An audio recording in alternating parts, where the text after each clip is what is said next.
Bonjour, c'est Paul de l'atelier des options. Aujourd'hui, c'est moi qui vais vous présenter notre Wall Street Hebdo cette semaine. Mais avant de passer au contenu de la vidéo, un petit rappel des prochains événements qu'on organise. Avec notre partenaire Euronext, on organise une formation pour vous prouver qu'on peut trader les options avec un petit compte de 1000 euros.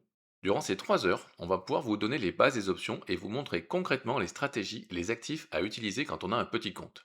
Et on verra également comment passer des ordres depuis une plateforme de trading, tout ça depuis un lieu magique puisqu'on sera au siège d'Euronext à Paris. Je vous mettrai un lien d'inscription dans le descriptif de la vidéo.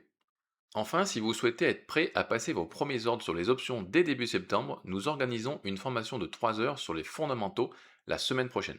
Voici notre page web, vous trouverez tous les détails. C'est une formation que l'on fait volontairement en tout petit comité de 6 personnes maximum, comme ça tout le monde est à l'aise pour poser ses questions. Il reste une place. Avant de passer à la revue de marché pour la semaine à venir, je vais vous donner les résultats des stratégies de la masterclass puisqu'elle fête ses 1 an. Et je vous donnerai également le nom du gagnant qui a été tiré au sort pour l'heure de formation. Vous pouvez utiliser le chapitrage de la vidéo si vous souhaitez passer cette partie, mais je vous conseille tout de même de regarder nos performances, elles sont très instructives. 89%. Les stratégies spéculatives enseignées par l'atelier des options ont obtenu une performance de 89% sur une année. Alors, vous savez qu'on est honnête à l'atelier des options, et 89% c'est purement théorique. Car pour obtenir ce résultat, il aurait fallu être un vrai robot, une machine qui ne rate aucun trade, ne prend pas de jour de repos et qui reste devant son écran toute l'après-midi. C'est donc pratiquement impossible. Mais comme ces stratégies, leur setup et leur money management sont clairement expliqués et qu'on ne sait pas quelles stratégies vont être utilisées par les élèves, je suis parti sur toutes les stratégies pour faire le bilan.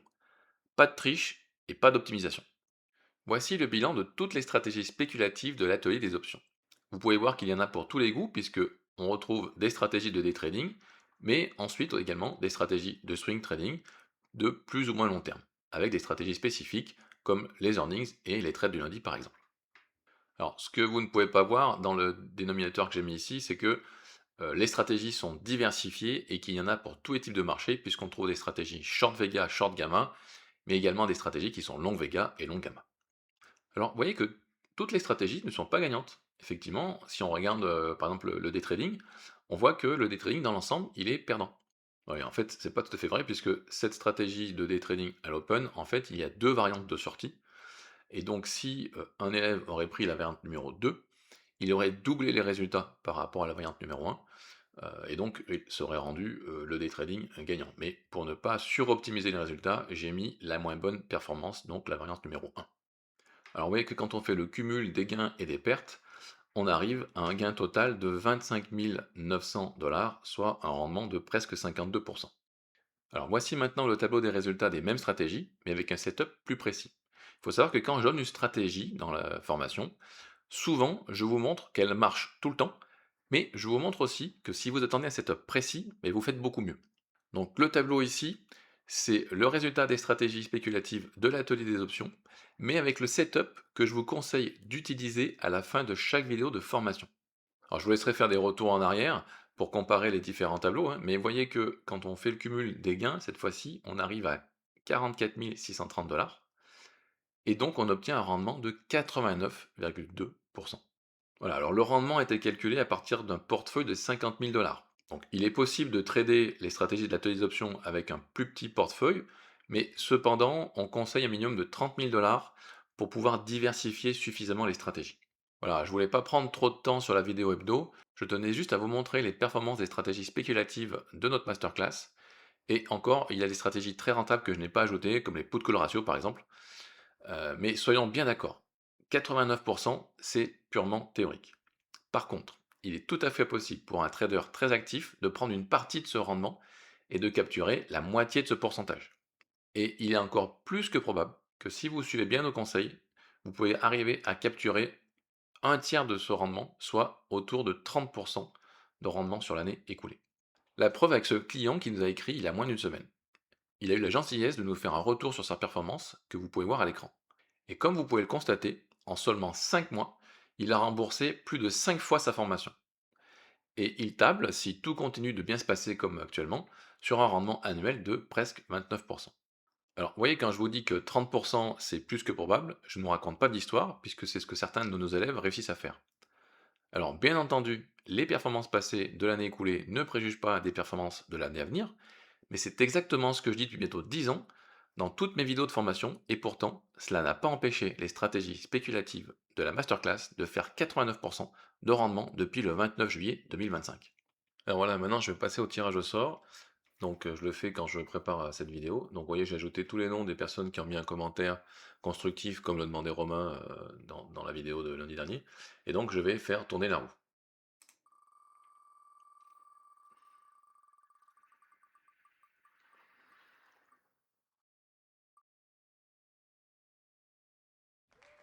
Voilà, donc c'est Luc Off 1251 qui gagne l'heure de formation. Donc n'hésitez pas à nous contacter pour prendre rendez-vous. On sera ravis de vous offrir cette heure de formation.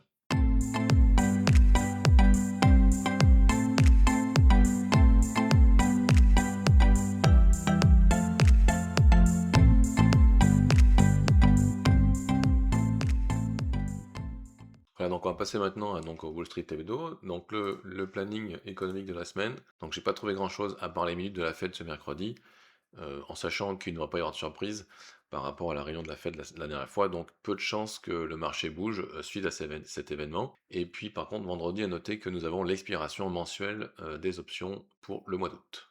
Voilà, donc là je vous ai mis les earnings de la semaine, en sachant que ce que je vous ai affiché ici, c'est le jour pour trader l'actif, puisque nous, à l'atelier des options, on a une stratégie qui est basée sur les put call ratio, et donc on doit prendre le trade avant l'earnings pour trader justement cet événement-là, donc qui est l'annonce de résultats. Donc je vous donne un exemple avec Home Depot par exemple. Ils annoncent leurs résultats le mardi 18 août avant ouverture, mais moi je vous ai écrit lundi, un lundi soir, voilà, enfin lundi, pour prendre votre position, sinon vous ne pourrez pas trader l'événement lui-même. Et donc je vous présenterai les put call ratio en même temps que les graphes, mais je ne vous montrerai que les graphes dans les put call ratio sont significatifs pour nous à l'atelier des options, donc je ne parlerai pas de toutes les valeurs qui sont affichées là, seulement certaines. Et en fin de vidéo, je vous présenterai bien entendu, comme d'habitude, un trade d'un institutionnel, et pour terminer, le nouveau trade de la semaine. Voilà, donc on commence par le SP500, bien entendu, et lors de ma dernière vidéo donc du 3 août, donc moi j'ai fait la vidéo avant ouverture, donc on était en clôture, on était ici, et donc je vous avais tracé une oblique baissière et une oblique haussière, et je vous disais qu'on était au milieu, et qu'on avait de très gros niveaux qui étaient travaillés sur les 7000 et sur les 8000, et donc si on cassait d'un côté ou de l'autre, on avait des chances de rejoindre ce niveau à la hausse si on cassait par le haut, ou ce niveau à la baisse si on cassait par le bas, et c'est par la hausse qu'on a cassé l'oblique, donc pour l'instant on se dirige vers les 8000 points sur le SP500. À signaler que du coup justement les 8000 points sont le plus gros niveau de GEX sur le SP500, largement au-dessus de tous les autres.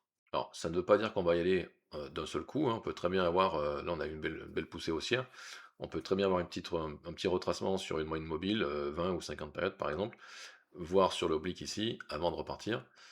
Par contre, si on continue d'y aller tout droit sans retracement, ce sera une opportunité de shorter les 8000 points.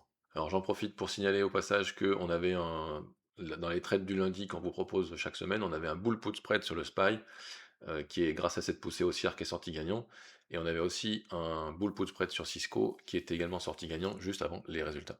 Ce qui nous fait maintenant un taux de réussite de 86% sur les trades du lundi. À noter que sur le l'indice, moi je ne vois pas encore de surchauffe sur le SP500, mais par contre il y a des petites choses qui attirent notre attention, notamment la première, c'est un élève qui me l'a fait remarquer, donc sur l'ETF IG, qui est un ETF sur les hauts rendements, on cet ETF ne fait pas des plus hauts. Alors, habituellement, ce sont l'ETF IG et le SP500 bougent ensemble. Dans la majorité des cas, ils évoluent ensemble. Or là, IG est très en retard par rapport au SP500. Donc, soit c'est le SP500 qui est très en avance sur IG, soit c'est IG qui est très en retard sur le SP500. Et donc, il est possible que les deux convergent. Donc, soit IG devrait rattraper son retard, soit c'est le SP500 qui devrait corriger. Voilà, et autre petit indice supplémentaire, vous avez à l'écran notre outil de cycle qui est disponible uniquement pour les membres du Club Excellence. Et donc, comme vous pouvez le voir, si on achète le VIX le 17 août, et qu'on revend début octobre, on voit très nettement que le VIX est très très souvent en hausse, entre 74 et 79% du temps, sur les 19 dernières années, et avec des hausses qui sont en médiane de plus de 10-15% et en moyenne de plus de 20%.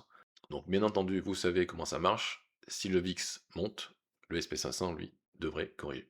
Voilà, alors Baidu annonce ses résultats demain avant l'ouverture. Donc pour trader les earnings, il faudra prendre le trade ce soir. Donc on voit que Baidu évolue au sein d'un triangle qui est composé d'une oblique baissière entre ces deux points-là et d'un support horizontal, et tout ça depuis le début de l'année. Le pot de coloration est 2,15, alors ce qui est extrêmement pessimiste. Donc un bon résultat pourrait permettre éventuellement à l'action de rejoindre l'oblique baissière, ou au moins dans un premier temps, une première cible à la hausse de 129 $, qui correspond au VWAP annuel. Et par contre, si les résultats déçoivent, le support donc de ce triangle pourrait casser, avec comme cible les 97 $ dans un premier temps. Et si on venait à chuter par contre sur 80 $, ce serait pour moi un signal intéressant sur un investissement de long terme, parce que c'est un support qui est très très important et qui a tenu depuis de nombreuses années. Home Depot annonce également ses résultats demain avant ouverture. Donc pour trader les earnings, il faudra le prendre de trade ce soir. Comme vous pouvez le voir sur le graphique, depuis le début de l'année, l'action a évolué au sein de 3 canaux horizontaux, pratiquement symétriques. Donc nous sommes actuellement au milieu du canal du milieu, très très proche du VWAP annuel. Et donc on n'a pas vraiment de tendance pour l'instant. On voit qu'on arrive au contact d'une oblique haussière ici. Le pot de call ratio est de 1,13, ce qui est relativement pessimiste. Donc à court terme, on voit qu'on a donc cette oblique baissière qui pourrait servir de support, mais si les résultats ne sont pas bons et que l'oblique est cassée, la cible à la baisse sera donc le support à 321,70. Par contre, si les résultats sont bons, on va se diriger vers le haut du canal, donc à 358,50, avec un potentiel breakout pour aller chercher le plus haut du canal du haut. Alors pour info, notre outil de cyclicité nous donne un historique de pourcentage de réussite de 79%. Donc si on achète aujourd'hui en clôture et qu'on revend autour du 14 septembre, donc on a une performance de 79% et un rendement médian pardon, de 5,22%. Alors comme vous pourrez le voir dans un instant en comparant le graphique avec Walmart, on voit que le graphique de Target est beaucoup plus en forme que celui de Walmart. Cependant, on a quand même plusieurs signaux d'alerte. Alors, premièrement, on a un pot de call ratio qui est extrêmement optimiste avec 0,28. Et puis, graphiquement, donc mon RSI m'indique qu'on est quasiment en zone de surachat. Et on a aussi une vague de Wolf qui s'est formée. Donc, avec vague 1, vague 2, vague 3, vague 4 qui finit entre la 2 et la 3. Et la vague 5, donc, est ici. On a même largement dépassé. Donc, elle a été validée parce qu'on a dépassé puis réintégré l'oblique ici, mais elle est repassée au-dessus, largement au-dessus, et même l'oblique après a servi de support ici pour décoller. Alors, si les earnings déçoivent et que cette vague de Wolf est validée, donc enfin validée une deuxième fois, donc on devrait recasser l'oblique, sachant que la cible à la baisse, long terme, elle est extrêmement loin, donc elle se situe autour des 115, 110 $. Alors même si on ne descend pas juste aussi bas, on aura quand même déjà une première cible baissière qui va être autour des 122 $, qui correspond au VWAP annuel. Par contre, si la vague de Wolf n'est pas confirmée, cette oblique ici va servir de support et donc l'action pourrait éventuellement peut-être retracer, mais toujours en se servant de ce support-là pour rebondir. Alors, comme vous le savez, hein, je ne suis pas le spécialiste de l'analyse technique, le grand spécialiste des vagues, c'est Romain, mais voilà, pour l'instant, il est actuellement occupé à dompter d'autres vagues. Alors maintenant, Walmart, qui est une autre valeur à avoir ses earnings cette semaine, donc ce sera le jeudi 20 avant l'ouverture. Donc si vous voulez trader les earnings, il faudra prendre le trade le mercredi soir, avant la fermeture. Alors c'est la dernière valeur de la semaine qui a un put call ratio significatif. Il est de 1,27, ce qui est relativement pessimiste. Alors bon, moi personnellement, graphiquement, je ne vois absolument rien, à part éventuellement ce support ici autour des 108,50 $. Compte tenu du put call ratio, bah, pour moi, ce support devrait tenir au moins à court terme. Statistiquement, donc il est intéressant de noter que si on avait acheté Walmart tous les 17 août en clôture depuis 19 ans, on aurait pu revendre début novembre avec un taux de réussite de 79% pour une hausse médiane de 4,6%. Donc si les earnings plaisent, il est probable qu'on regagne le VWAP annuel qui est actuellement autour de 121 $. Donc ça sera une cible haussière dans un premier temps, et dans un deuxième temps, une cible haussière beaucoup plus ambitieuse, le comblement du gap, ici, laissé ouvert le 20 mai, à 130 $.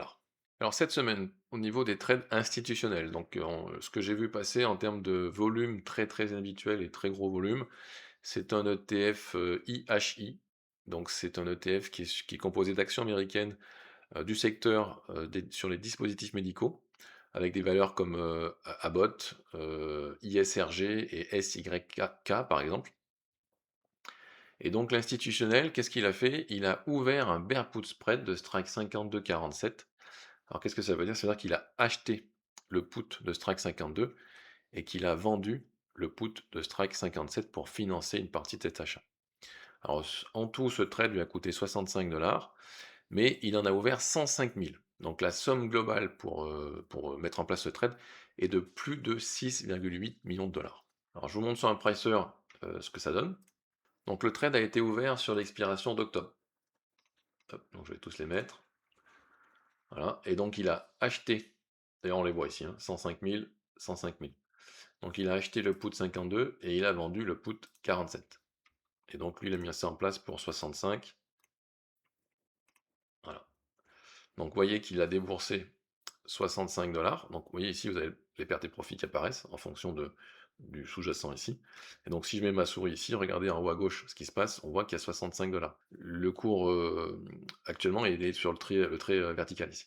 Donc ça veut dire que si on finit en dessous, enfin au-dessus pardon, de 52, bah, il perd 65 $. Donc pour un contrat. Donc alors ce que je vais faire, je vais remettre 105 000 comme ça, on aura vraiment le trade tel quel. Donc on voit qu'il perd 6 825 000 $ si jamais on finit au-dessus de 52. Par contre maintenant si on finit en dessous de 47, son gain potentiel est de plus de 45 millions de dollars.